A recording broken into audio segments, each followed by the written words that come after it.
어렵고 긴 역사는 너무 간략하고 재미있게 상식어? 17세기 프랑스에서 빠지지 않고 나오는 인물 루이 14세. 어떤 사람인지 궁금하지 않으세요? 프랑스 절대왕정 루이 14세 태양왕 이야기 바로 시작합니다. 루이 14세의 탄생. 그는 누구의 아들일까? 루이 14세는 1638년 프랑스의 왕 루이 13세와 스페인 출신의 안느 공주 사이에서 태어났습니다. 부모님의 23년간의 결혼 생활 끝에 태어난 그가 국가의 축복으로 여겨졌죠. 루이가 23년 만에 태어난 이유에 대한 재미있는 이야기가 있는데요. 스페인을 적대시하던 루이 13세는 정약결혼 상대인 안느 공주를 좋아하지 않았고 그들 사이에 자녀가 없는 긴 시간 동안 많은 소문이 돌았습니다. 특히 루이 14세가 마자랭 추기경의 아들이라는 소문은 끊임없이 왕실을 휘감았죠. 어느 날 루이 13세가 사냥에 나갔는데 마침 그날 비가 많이 와서 루이 13세를 술에 잔뜩 취하게 한 후 다음날 안내의 침실에서 깨어나게 계략을 꾸몄다는 이야기도 있습니다. 공식적으로는 루이 13세의 아들로 알려져 있지만 루이 14세가 마자랭 추기경의 아들인지 루이 13세의 아들인지 어느 쪽이 진실일까요? 안느 공주 본인은 알겠죠? 왕자의 고난, 프롱드의 난.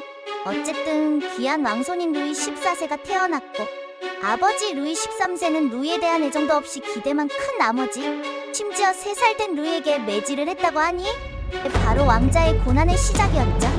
루이 13세가 만성적인 소화기 계통의 문제와 결핵으로 인한 합병증으로 41세의 나이에 갑자기 사망하고 1643년 루이 14세가 5살의 어린 나이에 왕위에 오르면서 그의 어머니 안느 왕비와 추기경 마자랭이 섭정을 맡게 됩니다. 이때 프랑스는 재정난과 고위층의 부패로 인해 사회적 불안이 심각했습니다. 이에 프랑스를 혼란에 빠뜨렸던 반란 프롱드의 난이 발생합니다. 1648년 고등법원 판사들이 세금과 중앙집권화 정책에 반발하며 일어난 1차 반란 법원 프롱드. 판사들은 파리 시민들과 연합해 마자랭과 왕실에 대항했죠. 그리고 1650년 귀족들이 주도한 2차 반란 귀족 프롱드가 발생했습니다. 이때 대콩대 공작과 같은 유명한 귀족들이 반란에 참여했으며 파리와 지방 곳곳에서 왕실군과 충돌이 벌어졌습니다. 왕실은 반란군과의 전투에서 많은 어려움을 겪었지만 결국 마자랭과 왕실이 승리하게 됩니다. 어린 루이 14세는 프롱드의 난을 겪으며 왕족으로서 도망다니는 신세가 되었고 반란군에 쫓기며 불안한 나날을 보냈습니다. 이에 그는 성장하여 귀족들을 베르사유 궁전으로 끌어들여 자신의 편으로 포섭하면서 절대왕정을 시작합니다. 3. 루이 14세의 첫사랑과 루이의 여자들. 여기서 잠깐 루이 14세의 첫사랑 얘기를 해볼까요? 루이 14세의 첫사랑으로 알려진 인물은 마리 망시니입니다. 마리 망시니는 마자랭 추기경의 조카로 이탈리아 출신의 귀족 가문에서 태어났습니다. 루이는 17세 전후 청년 시절에 마리와 사랑에 빠지게 되었습니다. 하지만 마자랭 추기경을 포함한 왕실의 여러 인물들은 루이와 마리의 관계를 반대하며 스페인의 마리아 테레사와 정략 결혼을 해야 했습니다. 마리와의 순정적 사랑이 이루어지지 못한 분풀이였는지 이후 공식적으로 밝혀진 여인들 이외에도 수많은 여자들이 있었다고 합니다. 4. 루이 14세의 친정과 절대왕정의 상징 베르사유 궁전. 루이 14세는 23세가 되어서야 본격적으로 정권을 잡았습니다.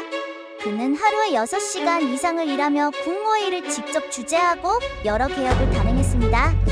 루이 14세는 권력 확장을 위한 야심을 가지고 있었습니다.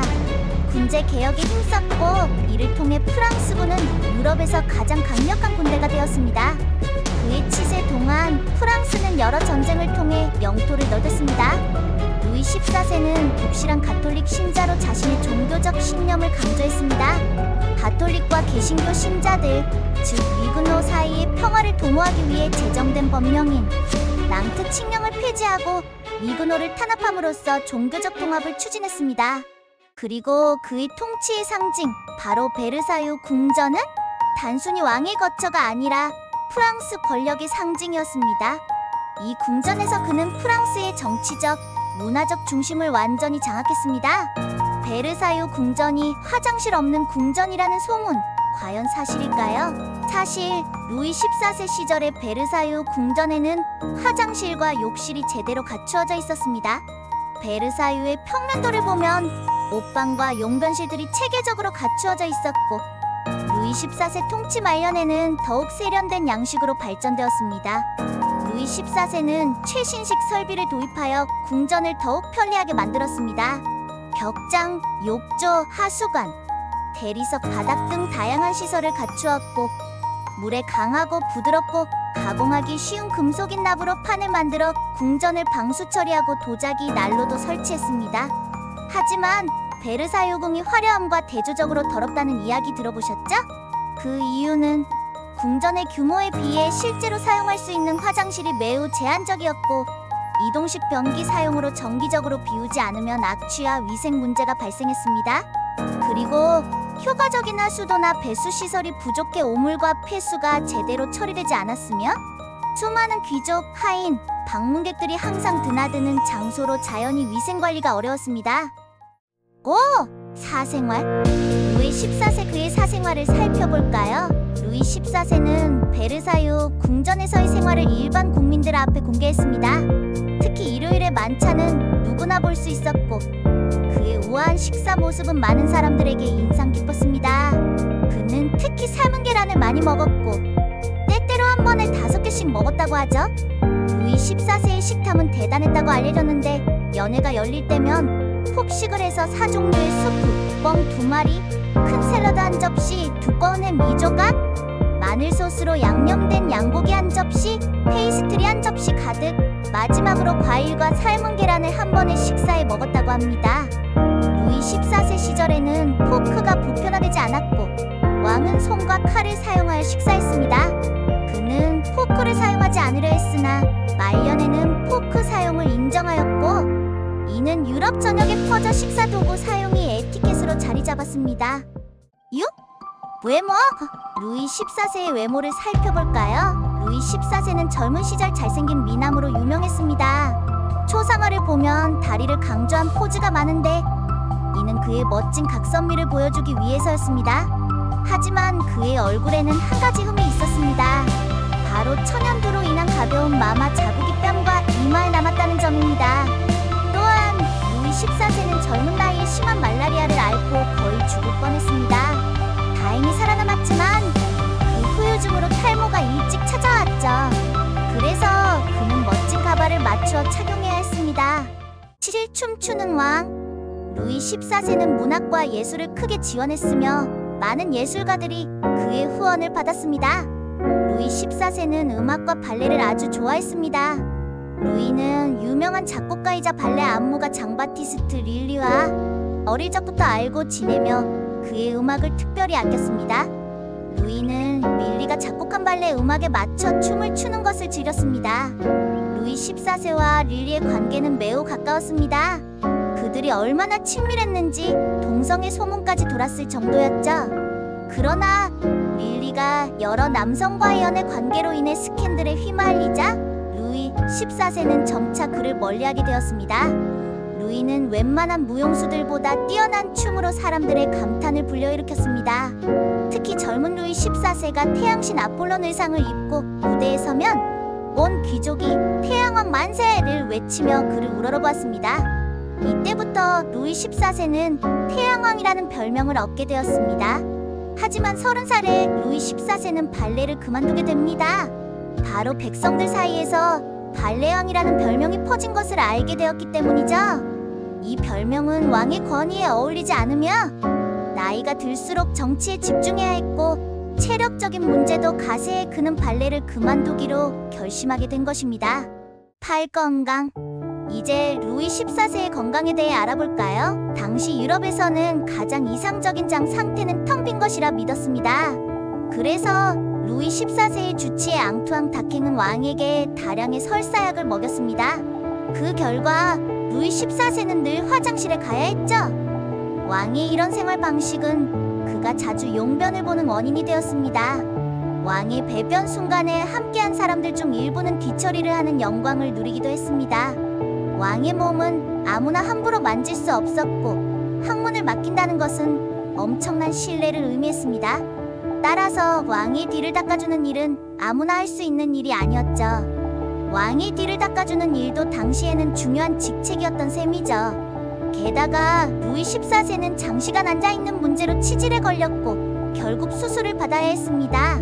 신하들이 지켜보는 가운데 마취도 없이 수술을 받았는데 한 번도 비명을 지르지 않았다고 합니다. 사실 당시의 의학 기술로는 이 수술이 매우 위험했기 때문에 많은 평민들을 대상으로 시험해본 후에야 왕이 수술을 받았습니다. 루이 14세의 성공적인 수술 덕분에 외과의사의 위상이 크게 올라갔습니다. 이로 인해 당시의 의료 기술도 발전하게 되었습니다.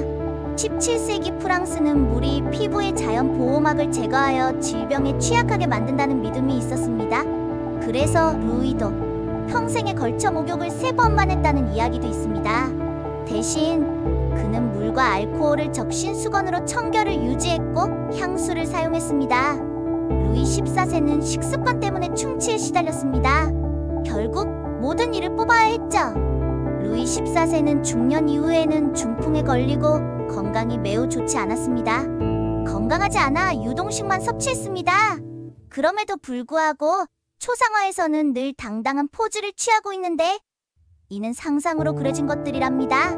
하지만 본인은 그런 초상화에 크게 만족했다고 하네요. 건강이 좋지 않았음에도 불구하고 루이 14세는 하루 7시간 넘게 앉아서 곡물을 처리했습니다.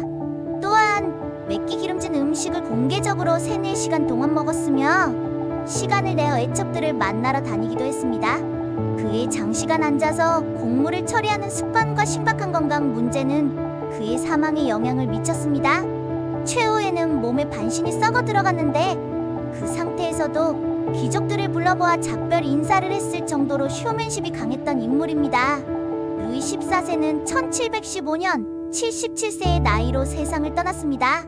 그 후세의 영향, 이제 그가 후세에 남긴 흔적을 알아볼까요? 프랑스의 양대 명문 고등학교 중 하나인 리세 루이르그랑은 번역하면 리세는 고등학교, 루이르그랑은 위대한 루이입니다. 이는 루이 14세가 1682년 학교를 후원하면서 이름을 변경한 것입니다. 또한 유명 패션 브랜드 루이 까토즈도 루이 14세라는 뜻입니다. 프랑스어로 숫자 14가 까토즈이기 때문이죠.